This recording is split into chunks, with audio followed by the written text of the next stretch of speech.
নমস্কার বন্ধুরা, আমার কুকিং চ্যানেলে আবারও সবাইকে স্বাগত। আজ আমি আপনাদের জন্য নিয়ে চলে এসেছি বাসের ট্রেনে যেভাবে শশার মধ্যে মশলা মাখিয়ে বিক্রি করে সেই রেসিপিটা আজকে তোমাদের জন্য নিয়ে চলে এসেছি। তার জন্য প্রথমে আমি কিছুটা জিরে আর শুকনো লঙ্কা ভালো করে ভেজে নেব। জিরে আর শুকনো লঙ্কা ভালো করে ভেজে নিয়েছি, ওটা একটু ঠান্ডা করে একটা হামাম দস্তার মধ্যে ভালো করে আমি গুঁড়ো করে নেব। তারপরে আমি কয়েকটা শশা নিয়ে নিয়েছি, শশাগুলো বটি দিয়ে ভালো করে ছিলে নেব, আবার ধুয়েও নেব। তারপরে এই শশার গায়ে মশলা মাখানোর জন্য আমি কিছুটা মশলা তৈরি করে নেব। একটা কাঁচের বাটি নিয়ে নিয়েছি, ওর মধ্যে দিয়ে দেব কিছুটা লবণ আর কিছুটা বিট লবণ, আর দিয়ে দেব আগে থেকে ভেজে গুঁড়ো করে রাখা জিরে ও শুকনো লঙ্কার গুঁড়ো, আর দিয়ে দেব কিছুটা চাট মশলা, দিয়ে একসঙ্গে সবগুলো ভালো করে মিশিয়ে নেব।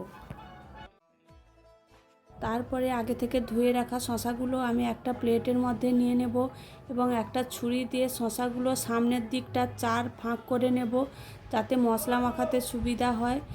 এইভাবে সমস্ত শশাগুলো আমি একটা একটা করে 4 ফাঁক করে নেব।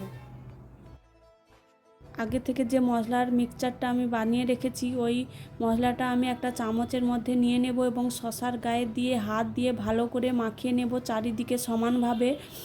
এইভাবে সমস্ত শশার গায়ে মশলাগুলো আমি ভালো করে মাখিয়ে নেব। সবগুলো শশার গায়ে মশলা মাখানো হয়ে গেলে একদম রেডি হয়ে যাবে আমাদের বাসের ট্রেনে যেইভাবে মশলা মাখিয়ে শশা বিক্রি হয়, পারফেক্ট একদম সেই রকম মশলা দিয়ে শশা মাখা। আপনারা চাইলে বাড়িতেও এইভাবে বানিয়ে দেখতে পারেন, খেতে কিন্তু দারুণ লাগে। ভিডিওটি ভালো লেগে থাকলে আমার চ্যানেলটি সাবস্ক্রাইব করে দেবেন।